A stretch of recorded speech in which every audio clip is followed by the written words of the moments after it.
안녕하세요. 오늘도 사연 살롱을 찾아주셔서 감사합니다. 저는 골드미스란 말이 참 잘 어울리는 40대 초반의 전문직 여성이에요. 제 입으로 이렇게 말하니 조금 민망하기는 하지만 간간히 방송 출연 제의도 많이 들어왔을 만큼 직업도 외모도 나름 인정을 받는 편입니다. 그러나 저에게는 사람들에게 유명해지고 싶지 않은 이유가 있어서 그냥 조용히 할 일만 하면서 살고 있어요. 그 이유는 바로 제가 이미 20대 때 결혼에 한번 실패했던 돌싱이라는 거예요. 요즘 같은 세상에 그런 게 무슨 흠이냐고 그러실지 모르겠지만 그래도 괜히 잘 나가고 있는 커리어에 괜한 흠집을 낼까봐 걱정이 되더라고요. 요즘은 방송만 나갔다 하면 인터넷에서 사람들이 어떻게든 흉을 보려고 하는 세상이잖아요. 저는 서울 가장 비싼 땅에서 변호사 사무실을 차려 대표로 일하고 있는 변호사거든요. 돈이 궁한 편은 아니다 보니 굳이 몇 푼 더 벌겠다고 그런 위험을 감수하고 싶지가 않더라고요. 그리고 이혼을 했던 기억이 저에게는 꽤나 큰 상처이기도 했거든요. 첫 번째 남편은 평생을 공부만 하고 살아온 변호사인 저와는 완전히 다른 성향의 사람이었어요. 음악을 하는 사람이었죠. 예술과 관련된 일은 저와는 아예 다른 세상이라 저도 모르게 음악이나 미술을 하는 사람들에 대한 환상과 동경 같은 것이 있었나 봐요. 당시 제 나이가 20대 초반이었고 남편은 저보다 9살이 많은 어른이라서 더 그랬던 것도 있고요. 저는 저희 부모님의 반대를 무릅쓰면서까지 재즈바를 운영하는 남편과 결혼을 했지만 막상 같이 살아보니 행복하지가 않더군요. 직업상 아침 일찍 나와 출근을 해야 하는 저와 오후 늦게 가게를 오픈하는 남편은 서로 얼굴 볼 시간도 없었어요. 같은 집에서라도 남 같기만 했죠. 연애할 때는 그렇게 멋있어 보였던 남편이 시간이 흘러 설렘이 사라지자 그렇게 철없어 보일 수가 없었어요. 남편은 돈을 벌 욕심은 없었고 그냥 필요한 만큼의 돈만 벌고 없으면 없이 사는 스타일이었는데 저는 그렇지 않았거든요. 당시 저는 언젠간 내 이름을 걸고 직원도 여럿 있는 큰 사무실을 차리고 싶다는 큰 포부를 가지고 살아갔는데 그렇게 치열하게 사는 제 눈에 남편은 너무나 천하태평인 것 같았어요. 답답해서 속이 터질 정도려. 오죽하면 지나가던 배달 오토바이가 가게 유리를 들이받아도 그저 배달 기사와 허허실실 수다를 떨고는 현금 7만 원만 받아올 정도였으니까요. 유리창 수리비며 며칠 동안 가게 오픈을 못해 손해본 매출을 따지면 그의 10배를 받아도 모자란데 다친 사람 없으면 됐지 뭐. 젊은 친구가 불쌍하잖아. 한마디로 그 모든 손해를 내버려 두는 겁니다. 그런 꼴을 옆에서 6, 7년을 보니 더 이상 사람이 좋아 보인다기보다는 천지분간을 못하는 것처럼 보이더군요. 그래서 결국 저희는 결혼한 지 8년 만에 이혼을 했어요. 아이가 없었던 게 천만 다행이었죠. 그 이후로 저는 더더욱 일에만 매진해서 젊을 적 꿈꿨던 대로 제 이름을 건 사무실을 내고 직원도 여럿 거느릴 만큼 크게 키웠어요. 돌싱이라지만 나이가 아직 많지 않기에 간간히 소개를 받거나 먼저 연락이 오는 등 남자들을 만날 기회는 계속 있었는데요. 저도 언제까지 혼자 살 수는 없다는 생각에 의무감을 가지고 남자들을 계속 만나왔지만 제 마음을 기댈 수 있는 남자는 단 한 명도 찾을 수가 없었답니다. 그렇게 마흔을 코앞에 두고 있던 어느 날이었어요. 그때쯤에는 저도 제 자신이 혼자 살 팔자구나 라는 걸 받아들이고 마음을 거의 내려놓은 상태였어요. 이제 남자는 그만 만나고 싶다는 저에게 동료 변호사가 마지막으로 딱 한 번만 더 만나보라며 어거지로 성사를 시켜준 만남에서 저는 그전과는 다른 느낌의 남자를 만나게 되었는데요. 직업도 저와 비슷한 변리사였고 일 욕심이 많은 것도 저랑 잘 통했어요. 저보다 5살이 어린 남자였지만 전혀 어리다는 느낌이 없었고 내면이 단단한 사람이라는 느낌을 받았어요. 그렇게 느꼈던 이유는 자기 자신에 대해 굉장한 자신감이 있는 사람이었기 때문이었는데요. 처음 만났을 때부터 저에게 이렇게 이야기하더군요. 지금은 건물 3층에 새들어 사무실을 차렸지만 머지않아 건물 전체를 제 사무실로 꾸밀 겁니다. 1층 카페는 그대로 두고요. 아예 그곳을 거래처 미팅을 할 수 있는 저희 사무실 카페로 만들까 고민 중이에요. 포부가 굉장하시네요. 저도 누구든 목표를 크게 가질수록 좋다고 생각해요. 빈말이 아닙니다. 선영 씨도 아시겠지만 사업이라는 게 확 급성장하는 시기가 있지 않습니까? 저는 꿈이 되게 큰 사람이에요. 그런 시기가 왔을 때 제대로 뿌리 내릴 수 있도록 모든 준비를 하고 있거든요. 제가 가진 그릇을 지금보다 더 크게 키우려고 끊임없이 노력도 하고 있고요. 바빠서 연애는 좀 어려우시지 않으세요? 저도 솔직히 제 사무실이 있다 보니까 따로 개인적인 시간을 빼기가 쉽지가 않더라고요. 그게 힘들어서 떠난 남자분들도 많아요. 은석 씨가 너무 좋으신 분 같아서 제 입으로 먼저 얘기하게 되네요. 남자들은 워커홀릭인 여자 별로 안 좋아하잖아요. 그건 형편없는 남자들이나 그렇죠. 저도 일에 열정적인 사람이라 저와 비슷한 사람이 좋아요. 그리고 마음이 생기면 시간은 어떻게든 내기 마련이잖아요. 혹시 알아요? 저랑 만나면서 개인적인 시간이 많아지게 될지. 부담스럽지도 않고 그렇다고 너무 잘난 척만 하는 것도 아니고 사람이 참 호감이더군요. 한눈에 저와 결이 같은 사람이라는 걸 알게 되었어요. 그렇게 저희는 일주일에 한 번, 2주일에 한 번 천천히 만남을 가지다가 점점 연인 사이로 발전하게 되었답니다. 일정이 바쁜 건 둘 다 마찬가지였지만 주로 시간을 내서 오는 쪽은 남자 쪽이었고 올 때마다 적극적인 태도를 보였는데요. 그렇게 꾸준히 한결같은 모습을 보이니 저도 점점 마음이 열리게 되더군요. 그렇게 천천히 시작된 저희의 만남은 어느새 1년을 훌쩍 넘기게 되었죠. 그러던 어느 날 저희가 저녁에 만나기로 한 날이었어요. 그날 저는 사무실에서 처리해야 하는 일은 일찍 끝났고 남은 잔업들은 노트북으로도 충분히 할 수 있었거든요. 그래서 그 남자의 특허 사무소 건물 1층에 있는 카페에 미리 가서 남자를 기다리고 있었어요. 같이 갔던 직원과 한 서너 시간 작업을 하고 있는데 예상보다 시간이 자꾸 늦어지던 남자는 결국 저에게 전화를 하더군요. 미안해. 오늘 급하게 수원에 올 일이 있어서 나왔다가 서울로 돌아가는데 차가 너무 막히네. 혹시 당신 집으로 먼저 가 있을래? 집으로 바로 가는 게 빠를 것 같아. 하필 출퇴근 시간이 겹쳐버렸구나. 알았어. 그럼 집으로 가 있을게. 천천히 와. 나 바쁜 거 없으니까. 알았어. 집이 가까워서 다행이다. 저녁 사갈까? 아니야. 그냥 집에서 밥 먹자. 이따 봐. 그렇게 통화를 마치고 저와 저희 직원은 바로 자리를 정리하고 일어나려고 했어요.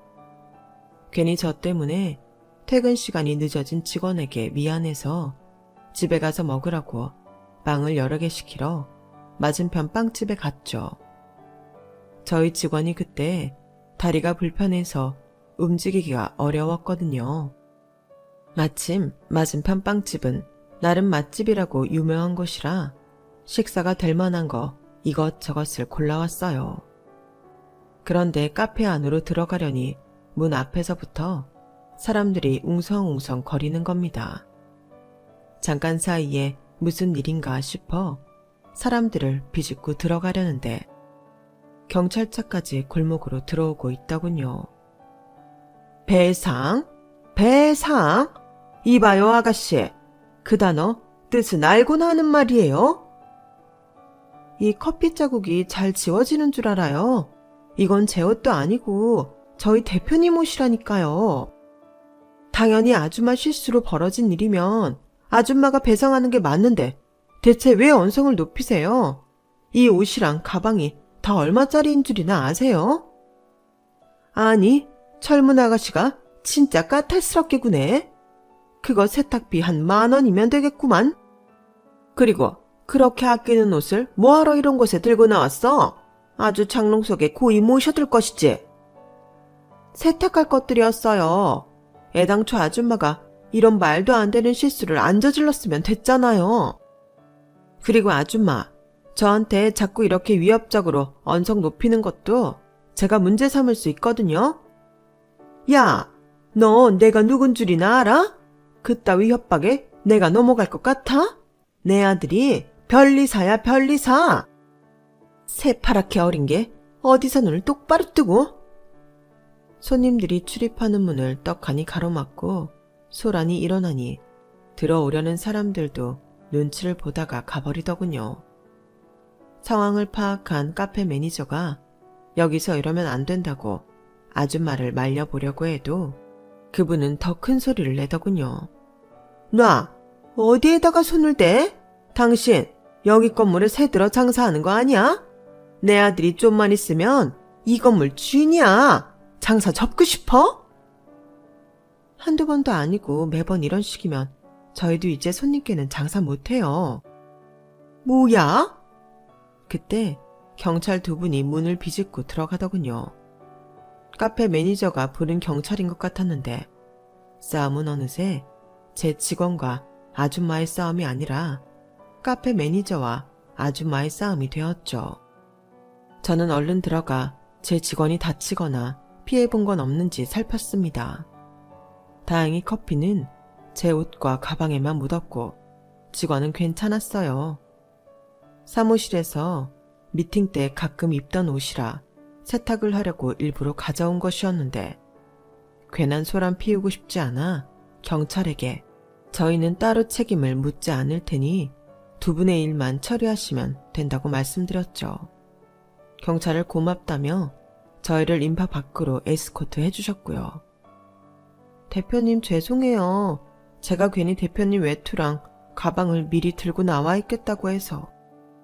뭐가 죄송해. 잘못한 사람은 따로 있는데. 됐어. 계획대로 이거 드라이 클리닝이나 맡기면 돼. 놀랐을 텐데 얼른 들어가. 이거 들고. 네, 조심히 들어가세요. 그때는 참 살다 별일이 다 있구나 하고 말았어요. 뉴스나 사무실 안에서 간접적으로 들을 법한 사건을 실제 현황으로 지켜보니 직접 겪은 의뢰인들은 참 기가 차겠다 싶은 생각뿐이었죠. 그리고 그 사건은 시간이 지나며 점점 잊혀져 갔어요. 약 6개월쯤 흘렀을까요? 저는 만났던 남자에게 프로포즈를 받게 되었어요. 사실 예상을 아예 못한 것은 아니었지만 저는 아직 마음의 준비를 하지 못한 상태였는데요. 섣부른 결정을 내리지 않으려던 저였지만 그 남자는 그런 저의 마음을 기어코 돌려놓더군요. 나는 이미 한번 결혼에 실패해본 사람이야. 당신 집안에서 나를 싫어할 수도 있고 나도 모르게 당신한테 상처를 줄지도 몰라. 지금 이렇게 지내는 것도 나는 좋은데 굳이 결혼을 해야겠어? 당신한테 힘든 일인 거 알아. 그렇지만 나도 가벼운 마음으로 이야기하는 거 아니야. 당신이 아니면 안 되겠어서 그래. 내가 당신이 전에 받았던 상처들 다 하나도 기억 안 날 만큼 행복하게 해줄게. 나 한 번만 믿어줘. 지금 이렇게 지내는 것도 좋지만 나는 당신과 평생을 함께하고 싶어. 그러한 약속의 증표인 결혼을 하고 싶고 당신이 받았던 이전의 상처도 내가 안아주고 싶다는 거야.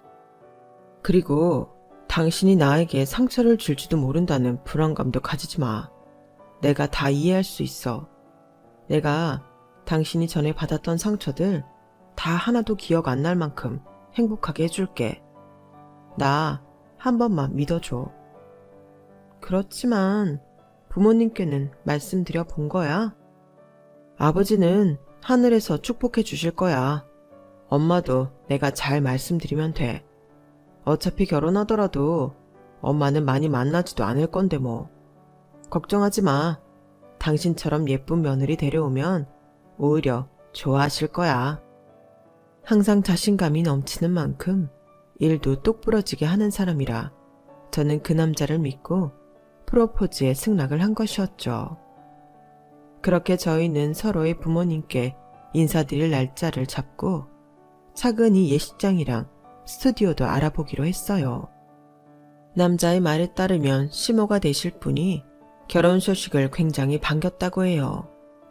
저희 부모님보다 그쪽 부모님을 먼저 뵙기로 했기 때문에 저는 약속 날짜에 맞춰 과일 바구니를 준비해 찾아뵈었어요. 약간 긴장이 되더라고요. 평소처럼 머리를 틀어 올리고 정장을 입는 대신 미용실도 가고 원피스도 입는 등 참해 보이려고 노력을 좀 했어요. 그렇게 예비 시모를 처음 만나게 되었는데 저는 깜짝 놀랐습니다. 시모의 얼굴을 보는 순간 한눈에 알아보겠더군요. 예비 시모는 몇 개월 전 카페 안에서 소란을 피우던 그 진상 아줌마였어요. 다행히 그쪽에서는 저를 못 알아본 것 같더군요. 하긴 스타일도 완전 다르고 저랑은 큰 대화를 나누질 않았으니 기억을 못할 수도 있겠다 싶었어요. 안녕하세요, 어머님. 처음 인사드려요. 아우, 어서 와요. 아, 우리 상우가 생전 여자친구 소개해주는 법이 없더니 어쩜 이렇게 참한 아가씨를 데려왔을까? 엄마, 일단 들어가서 얘기해요. 어머니, 이거 제가 약수하게 준비한 과일 바구니인데. 아, 뭘 또 이런 걸 챙겨왔어. 고마워요. 어머, 너무 이쁘다. 예상보다 저를 굉장히 크게 반겨주셔서 놀랐어요. 아무래도 어르신들 입장에서는 초혼인 아들이 돌싱인 여자를 데려오면 싫어하실 거라고 생각했거든요.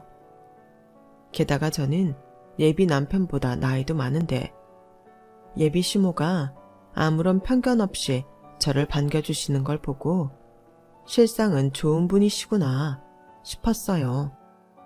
몇 개월 전에 있던 일은 어쩌면 내가 모르는 뭔가가 있었을 수도 있다고요. 그렇게 저희는 화기애애하게 식사를 시작했어요. 음식도 과하게 많은 건 아니지만 하나하나 정갈한 게 신경을 많이 쓰신 티가 나더라고요. 그래서 저도 하나하나 크게 리액션을 하면서 식사를 했어요. 음식이 너무 예뻐요. 접시도 너무 고급지네요. 라든가 어머, 너무 맛있네요, 어머님. 감사해요. 하는 식으로요.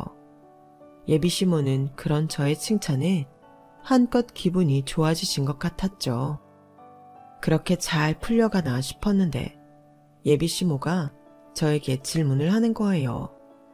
너무 기본적인 질문을요. 저는 순간적으로 정말 당황하고 말았어요.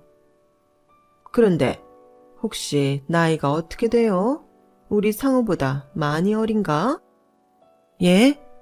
아, 제가 상우 씨보다 5살 많아요, 어머님. 아, 얘기 못 들으셨어요? 뭐? 상우보다 5살이나 많다고? 당신이 너무 동안이라 우리 엄마가 헷갈렸나 보다. 근데 나이가 뭐가 중요해, 엄마. 봐봐. 엄마도 당연히 나보다 어릴 거라고 생각할 만큼 이 사람 동안이잖아. 그럼 내일 모레면 40이겠네? 여자 나이만 아니면 적지도 않은 나이인데 그동안 시집 안 가고 뭐하고 살았어요? 아, 저는 어릴 때 한 번 다녀왔었어요. 뭐라고? 좋았던 분위기는 한순간에 찬물을 끼얹은 것처럼 얼어붙었죠. 저는 당황스러운 눈빛으로 예비 남편을 보았는데 글쎄 이 인간이 오히려 저를 못마땅한 눈빛으로 보더군요. 그 뒤로는 다들 말도 없이 음식만 깨작대다가 예비 남편이 그만 일어나자며 앞서 나선 덕분에 겨우겨우 자리를 마칠 수가 있었어요. 사람 좋은 웃음을 가득 띠고 있던 예비 시모는 제가 인사를 드리고 나올 때까지 절 쳐다도 안 보더군요. 저와 예비 남편은 집을 나와 차에 타자마자 크게 싸웠어요. 당신은 눈치도 없다. 거기서 꼭 그렇게 사실대로 말을 해야 돼? 뭐? 이런 문제는 당신이 미리미리 말을 해놨어야 하는 거 아니야? 그럼 내가 거기서 어머님 상대로 거짓말이라도 해야 된다는 거야, 뭐야? 그 나이 어르신들 생각하는 거야 뻔하잖아. 그렇게 사람 많이 만나보고도 이 정도 눈치가 없어? 굳이 알 필요가 없는 사실을 왜 알려서 미움을 사서 받느냔 말이야. 막말로 우리 엄마가 당신 호적을 파보길 하겠어. 뭘 하겠어? 우리 입만 다물고 있으면 평생 모르고 사실 거라고. 그렇다고 속일 걸 속여야지. 콕 집어서 이때까지 결혼 안 하고 뭐 했냐는데 그럼 거기 대고 일만 했다고 해? 그런 대답은 좋아하실 것 같아? 당신이 미리 어머님을 설득했거나 아니면 나한테 미리 언지를 주던가 했어야지. 이런 식으로 어른 속여가면서까지 해야 되는 결혼이었으면 내가 처음부터 이 결혼 안 한다고 했을 거 아니야. 저희 말에 예비 남편은 아무런 대꾸도 안 하고 운전만 하더군요. 저는 그날 이후로 이 결혼을 다시 생각해 보겠다며 예비 남편과 일절만 나질 않았어요. 솔직히 예비 남편도 돌싱인 나와 결혼하는 게 눈치가 보이고 창피한가 싶어서 상처도 많이 받았죠. 역시 내 팔자에 결혼은 없구나 하는 생각도 많이 들었고요. 저는 정말로 이 결혼을 취소할 생각이었어요. 하지만 예비 남편의 생각은 달랐나 봅니다. 크게 싸움을 벌인 그 다음 날부터 예비 남편은 저에게 꾸준히 연락을 했어요. 전화는 안 하고 문자로만.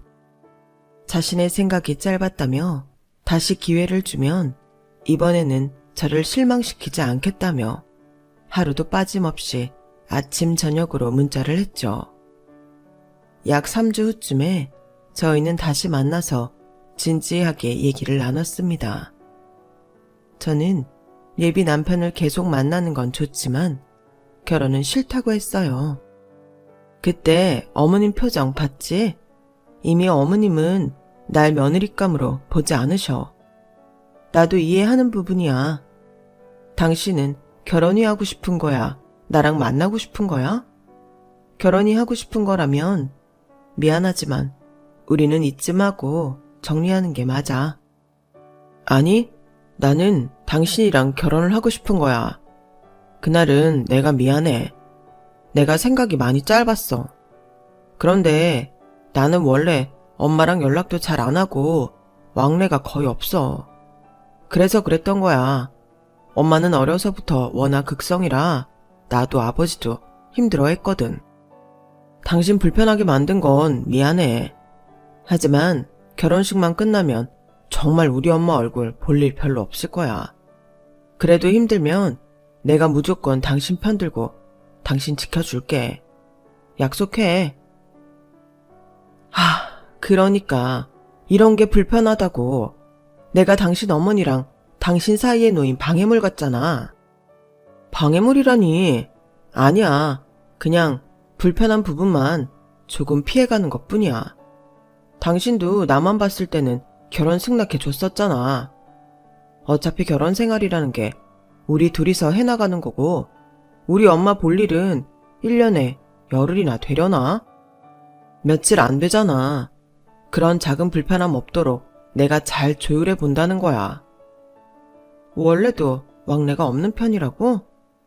그래, 항상 그랬어. 이미 밝혀진 건 어쩔 수 없고 그건 내가 엄마를 잘 설득해 볼게. 당신은 한 가지만 해줄 수 있겠어? 뭔데? 당신이 그냥 변호사 사무실 직원이라고만 해줘. 알잖아. 그 나이 때 어르신들은 괜히 아내가 남편보다 돈 잘 번다 그러면 여자가 드세다는 등 하면서 뭐라고 하셔. 물론 나는 당신 능력 있는 사람인 거 너무 좋지. 근데 어르신들 입장에서는 그게 아니니까. 당신이 이거 하나만 해줘. 돈은 나랑 엇비슷하게 번다고 말할게. 결국은 어머님을 속여야 한다는 거잖아. 이게 뭐가 속이는 거야. 변호사 사무실에서 일하는 건 맞잖아. 그리고 당신이 직접 이야기할 일은 없을 거야. 내가 따로 말씀드릴게. 당신은 그냥 알고만 있어. 저는 끝까지 내키지는 않았지만 예비 남편이 하도 부탁을 하니 그것 하나는 해주겠다고 했어요. 그 이외에 다른 거짓말은 더 이상 하고 싶지 않다고 했고 예비 남편도 알았다고 했죠. 그렇게 합의가 되자 예비 남편은 나머진 다 자기가 알아서 하겠다며 저에게 호언장담을 하더군요. 저희는 그렇게 다시 결혼 준비를 해나가기 시작했어요. 예비 시모를 다시 한번 찾아뵈어야 하나 싶었는데 그럴 필요가 없더군요. 저희가 다시 결혼 준비를 시작하자마자 예비 시모에게서 연락이 왔거든요. 오늘 저녁에 준모렴? 오늘 저녁은... 네, 다행히 시간 되네요. 어머님 댁으로 가면 되나요? 그럼 우리 집으로 오지 어디로 오니? 바쁜 우리 아들 데려오지 말고 너 혼자 와. 네, 알겠습니다. 쎄한 느낌이 들었지만 예상 못했던 일도 아니고 그날은 오후에 바쁜 일이 너무 많았어서 예비 남편에게 따로 연락을 한다는 걸 깜빡했어요. 일이 끝나는 대로 저는 예비 시모를 만나러 갔어요. 바로 며칠 전 예비 남편이 저에게 부탁한 것도 있고 해서 이번에는 괜히 예비 시모의 심기를 건드리는 소리를 하기보다는 그냥 좋게 좋게 이야기를 하고 와야겠다 마음을 먹었습니다. 집 앞에 도착해서야 예비 남편에게 짧은 문자를 남기고 저는 예비 시모를 만나러 들어갔는데요. 예비 시모는 저를 한번 힐끗 보더니 주방으로 들어가며 따라오라더군요. 인사도 없이요. 저는 일단 따라 들어갔는데 배추가 한 30포기 정도 깔려 있는 겁니다. 예비 시모는 턱짓으로 배추를 가리키며 저에게 말했어요. 김장은 할 줄 알지? 하면서 듣거라. 좋게 좋게 시간 보내고 오려고 했는데 이게 무슨 상황인가 싶어 몇 초 동안 가만히 있었어요. 그러자 예비 시모는 뭐해? 빨리빨리 안 움직이고 라며 호통을 치더군요. 뭔 일인가 싶었지만 일단 비닐 장갑을 끼고 김장을 시작했습니다. 예비 남편에게 문자를 보내놨으니 조금만 기다리면 알아서 조치를 하겠거니 했어요. 제가 김장을 시작하자 예비 시모는 저에게 줄줄이 시간표를 읊어주더군요. 앞으로 결혼하게 되면 남편에게 어떻게 해야 하는지 시간대별로 행동을 정리한 내용이었죠. 상우는 옛날부터 7시 반에 딱 아침을 먹였다. 그거 없으면 아침이라 밥을 잘 못 넘겨. 그러니 항상 담백한 국물을 같이 차려라. 알겠니? 아침부터 빨간 거 먹이지 말고. 상우 아침 먹을 동안 너는 상우가 입고 출근할 정장 달아놓으면 돼. 너는 일반 직원이라 출근 9시부터 6시까지일 거 아니니? 맞아? 네, 어머님. 그래, 네가 상우만치는 아니겠지만 그래도 돈은 벌어온다니 그것까지 관여하지는 않으마. 상우 정장만 다려놓고 너는 출근 준비해도 좋아. 퇴근은 네가 훨씬 빨리 할 테니 들어와서 바로 빨래랑 집안 청소부터 하고 환기까지 마친 후에 저녁을 차리도록 해라. 생활비는 30만 원 이하로 맞춰. 괜한 돈 쓴다고 살림 잘하는 게 아니다. 조금만 발품 팔면 시장에서 값싸고 깨끗한 재료들 구할 수 있으니 신혼집 마련하는 대로 그것부터 좀 알아봐라. 여기까지 알아들었니? 네, 어머님. 그리고 그날 상 차린 거, 그때 돈 쓴 거 전부 나한테 보고해. 네, 어머님. 네? 보고요? 그래. 네가 그전에 얼마나 살림을 못하면 소박을 맞았겠느냐 말이야. 밥만 잘해도 집 나간 남편이 돌아온다는데 상우가 너랑 결혼을 해야겠다고 하니 내가 가르쳐주는 거야. 어디 가서 이런 상차림 배우려고 하면 수업료를 얼마나 내야 하는 줄 아니? 돈 굳혔다 생각하고 열심히 배워. 그놈의 상우는 연락을 본 건지 만 건지 강간무소식이고 저는 이런 기가 막히는 소리를 들으며 김장을 하는 게 맞는 건가 싶더라고요. 그래서 조심스럽게 매일같이 그 내용들을 지키는 건 어려울 것 같다고 말했어요. 그러자 예비 시모가 노발대발 하는 겁니다. 어머님, 저도 야근이 있을 때가 많고 매번 집에서 요리를 하기는 어려울 수 있어요. 최대한 요리를 해보긴 하겠지만 그때그때 사진을 찍고 보고를 하는 건 좀 무리일 것 같은데요. 시간이 날 때마다 연락은 드려볼게요. 뭐? 시어머니가 한 수 가르쳐주면 얌전히 네 하고 대답이나 할 것이지? 어디서 눈을 똑바로 뜨고 말대답이니? 네가 하는 일이 중요해봤자 얼마나 중요하다고. 이 정도 살림도 못하겠다는 소리가 나와? 넌 벌써부터 태도가 글렀다. 글렀어. 어쩌면 해보지도 않고 못하겠다는 소리부터 할 수가 있느냔 말이야. 제가 전업주부면 몰라도 출퇴근 시간이 뻔히 있는데 못하는 걸 할 수 있다고 말씀드릴 수는 없잖아요. 최대한 해볼게요. 네가 그렇게 어른을 우습게 하니 어린 나이에 소박이나 맞지. 딱 그때 맞춰 예비 시모의 핸드폰이 울려대더군요. 예비 남편이 건 전화였습니다. 예비 시모는 자리를 비켜 안방에서 한동안 예비 남편과 통화를 하는 것 같았어요. 그제서야 장갑을 벗고 제 핸드폰을 확인해 보니 예비 남편이 이쪽으로 오고 있다더군요. 예비 시모가 통화를 마치자 곧이어 예비 남편이 집 안으로 들어왔고 저를 얼른 데리고 나왔어요. 왜 이렇게 연락이 안 되나 했어. 엄마는 갑자기 사람을 이렇게 오라가라 하면 어떡해? 오늘 웨딩 플래너랑 만나야 하는데 엄마 때문에 약속 시간 미뤘잖아. 아니 너는 왜 그런 일이 있으면 있다고 말을 안 했니? 아니야. 원래 약속된 게 아니라 갑자기 연락이 온 거야. 스튜디오에 무슨 문제가 생겼다고. 우리 얼른 지금 가봐야 돼. 이미 늦은 시간이라서. 우리 갈게. 그러면서 저는 인사도 제대로 못하고 예비 남편의 손에 이끌려 나왔죠. 그날도 저는 예비 신랑에게 볼멘 소리를 안 할 수가 없었습니다.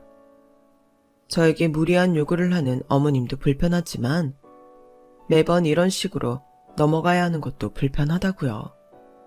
하지만 예비 남편은 또다시 저에게 결혼식 전까지만 조금만 참아달라고 싹싹 빌었고 저는 또다시 그렇게 애매하게 넘어가고 말았답니다.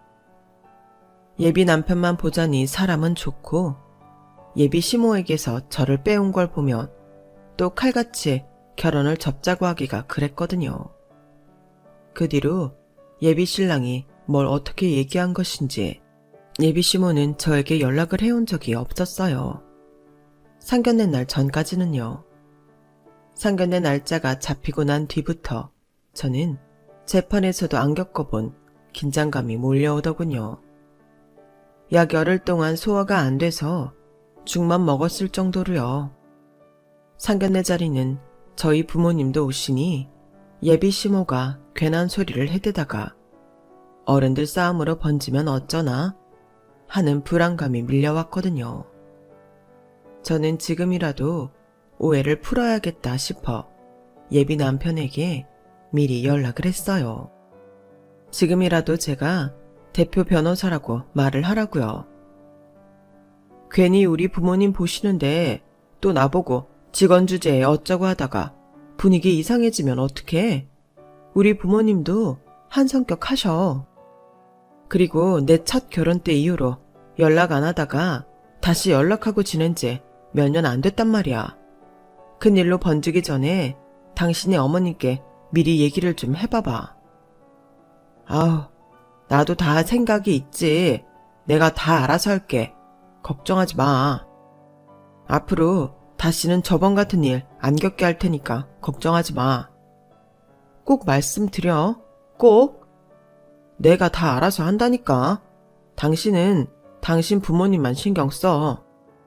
그렇게 호언장담을 하길래 저는 예비 남편을 믿고 있었어요. 그간의 오해를 알아서 잘 풀었겠거니 했었죠. 그래서 예비 시모에게 연락이 왔을 때도 가벼운 마음으로 받을 수가 있었던 거예요. 예비 시모는 전보다는 조금 누그러진 말투로 상견례 시간 조금 전에 단둘이 잠깐만 보자고 하더군요. 그래서 저 역시 전보다 당당하게 네 어머님 그때 뵙겠습니다 하고 대답을 드렸고요. 어차피 다들 각자 자가용을 타고 오기로 했으니 예비 시모와 제가 1시간 일찍 만나는 건 문제가 없었어요. 2층이 예약해둔 레스토랑이었기에 저희는 1층 카페에서 먼저 보기로 했는데요. 예비 시모가 한 20분 정도 늦더군요. 그건 별 신경도 쓰지 않았어요. 자리가 자리이다 보니 이것저것 신경 쓸 게 많았을 것이고 다른 사람들보다 일찍 나오는 거니 문제가 되지 않는다고 생각했죠. 뒤늦게 도착한 예비 시모는 제 맞은편에 와서 앉더니 인사도 없이 대뜸 시비부터 걸더군요. 먼저 인사를 드리려 일어나려던 저는 어정쩡하게 다시 의자에 앉았어요. 너 아주 웃기는 애들아? 네? 너 오늘 있을 일도 우리 상우한테 쪼르르 달려가서 일러 바칠 거니? 참나, 나이는 어디로 처먹은 건지. 너보다 한참 동생의 애한테 그렇게 매번 징징대는 거 창피하지도 않아? 어머님, 무슨 말씀을 들으셨길래. 아니, 내가 너한테 뭘 얼마나 못되게 굴었다고 매번 상우한테 나를 이간질 시키느냔 말이야. 애를 어떻게 얼마나 구워 삶았으면 너한테 연락도 못하게 해. 어? 너 걔한테 뭐라고 했니? 똑바로 말해. 어머님, 제가 그러라고 얘기한 게 아니고요. 또 예비 남편이 뭔가 잘못 말했구나 싶어서 제가 제대로 이야기를 하려는데 갑자기 눈앞이 번쩍하더군요. 예비 시모가 제 뺨을 있는 힘껏 내리친 거였죠. 아무리 화가 났다고 해도 폭력을 휘두르다니요. 그것도 요즘 같은 시대에. 저는 순간 이 결혼은 못할 결혼이구나. 더 이상 내가 저 자세로 나갈 필요도 대화도 안 통하는 몰상식한 사람한테 대화를 시도할 필요도 없겠구나 하는 생각이 들었습니다. 어디 어른이 말하는데 자꾸 말머리를 끊어먹어? 네가 이렇게 드세니까 전 남편도 도망을 갔지. 여자가 결혼을 했으면 시댁의 종처럼 일하는 게 당연한데 뭘 잘했다고 입을 여냐고. 너처럼 돈도 못 벌고 하자까지 있는 애는 주제 파악부터 잘하는 것도 일이야. 알아들어? 돈을 못 번다고요? 누가요? 제가요? 그댁 아드님이 말씀 안 드렸나 봐요. 그때 멀리서 이 소란을 전부 본 것인지 예비 남편이 후다닥 카페 안으로 들어오더군요. 엄마, 지금 뭐 하는 거야? 당신 괜찮아? 당신, 나 변호사인 거 아직도 말 안 했어? 이 한마디에 예비 남편은 한순간에 꿀먹은 벙어리가 되더군요. 예비 시모만 어리둥절한 표정이었죠. 뭔 헛소리야? 누가 변호사라는 거야? 저요. 이 형편없는 인간이 지 자존심 때문인지 당신 극성 때문인지 자꾸 내 직업을 속이려 드는데 제가 변호사라고요. 한 달에 제가 버는 수입만 해도 이 인간의 4배는 될 텐데 이제 누가 주제 파악을 해야 하는 건지 아시겠어요? 어차피 당신 같은 시모 저도 안 가지니까 주제 파악을 하던 말던 상관은 없는데 당신이 손찌검한 사람이 누구인지는 알아야 할 것 같으니까 말해주죠. 당장 내일부터 폭행건으로 신고 들어갈 거니까 알아서 준비하세요. 너 이게 다 무슨 소리야? 아들, 네가 한번 얘기해봐라. 제가 하는 말이 다 사실이야? 응? 저는 지갑에 있던 제 명함을 대충 손에 잡히는 대로 꺼내서 예비시모 얼굴에 던지며 말했습니다. 사실 여부는 알아서 검색하던 조사하던 하시고 전 이 결혼 안 합니다. 당신은 뭘 잘했다고 큰 소리를 내? 도대체 뭘 알아서 했다는 거야? 이딴 식으로 상황을 개떡같이 만들어 놓고 무슨 자신감으로 나한테 떵떵거렸냐고. 당신 말대로 당신 엄마 속여가면서 유치하고 짜증나는 짓거리 하는 거 나 더는 못하겠으니까 때려치워. 그딴 거짓말은 너 혼자 해. 예비 시모는 예비 남편을 추궁하고 예비 남편은 저에게 매달리려고 하고 저는 그 아수라장을 다 뿌리치고 카페를 나와버렸어요. 저희 부모님이 아직 도착하시지 않은 게 천만 다행이라는 생각뿐이었죠. 전화를 드려보니 바로 코앞까지 오셨더라고요.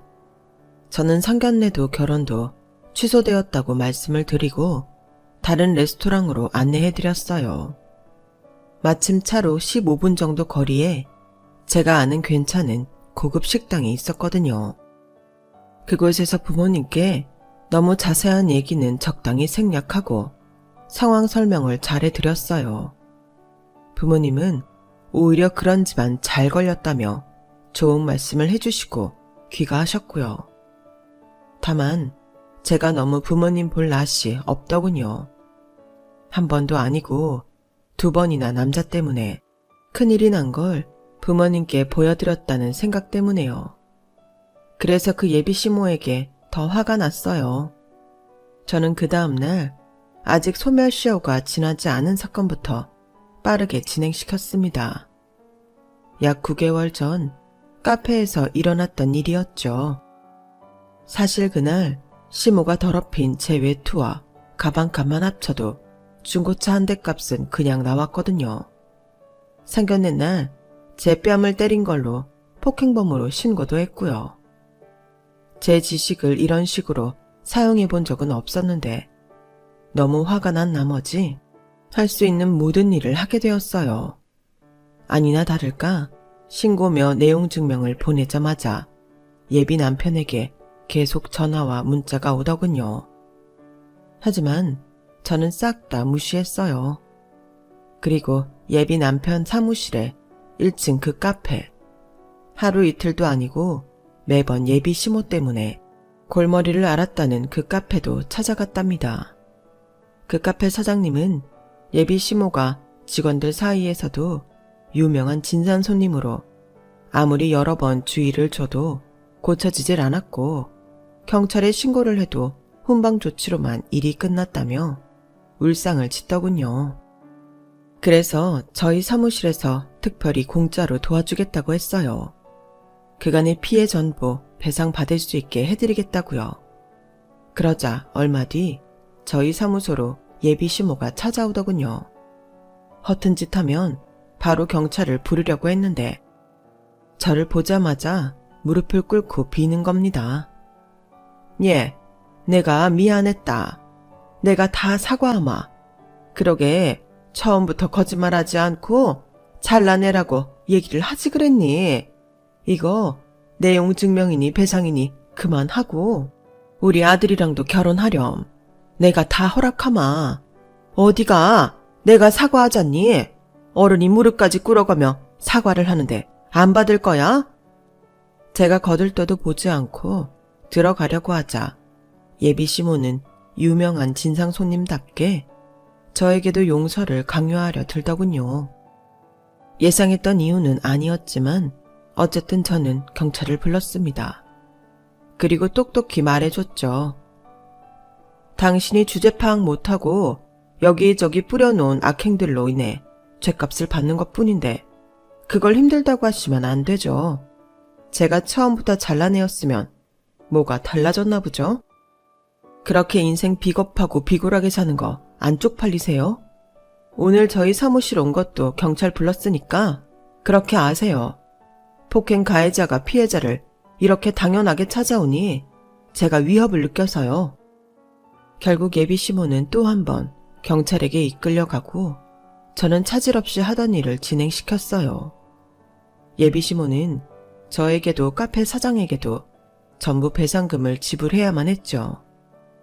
저는 사실 제가 심하게 굴었다고 생각하지는 않았어요. 예비 남편도 돈을 어느 정도 벌던 사람이라 이 정도 금액은 껌값이라고 생각했거든요. 그냥 귀찮고 기분이 나빠 보라는 의도였고 그래서 예비 시모가 저를 찾아온 것도 오버하고 있다는 생각뿐이었습니다. 그런데 나중에 알고 보니 예비 남편은 이미 여러 가지 소송에 휘말리고 있는 중이었더군요. 들리는 소문으로는 작은 회사나 개인의 아이디어를 특허 내주려는 척 하다가 큰 업체에 그 아이디어를 파는 짓을 했다더군요. 제 가족한테도 거짓말을 일삼을 때부터 그 싹을 알아봤어야 하는 건데 말이에요. 제가 아무리 사람을 다루는 직업을 오래 했다고 해도 주변 사람들을 보는 건 여전히 어려운 일이라는 걸 또 한 번 깨달았어요. 저는 그때 그 사건 이후로 오히려 부모님이랑 연락을 더 자주 하고 살고 있어요. 왜인지는 모르겠으나 제가 너무 안 좋은 예를 보아서인지 그때 이후로 기회가 오면 부모님께 제 이야기를 터놓고 말하게 되더군요. 전에는 말을 많이 하지는 않았는데 그러다 보면 오해가 쌓일 수 있잖아요. 그렇게 대화를 나누다 보니 부모님도 제 말을 편견 없이 들어주시고 좋은 대화들을 많이 나눌 수 있었어요. 이제는 서로 농담도 하게 되었죠. 팔자에도 없는 남자에게 정신이 팔리는 것보다는 그 시간에 제 부모님께 더 잘하자는 생각에 요즘은 집에 자주 놀러가고 있답니다. 긴 이야기였지만 끝까지 들어주신 분들 정말 감사합니다. 여러분의 가정에도 항상 솔직한 이야기가 가득하고 화목한 가정이 되시길 바랄게요. 여러분, 사연 댓글에 응원과 현명한 조언 부탁드려요. 좋아요와 구독은 저에게 큰 힘이 됩니다. 오늘도 좋은 일 가득하세요.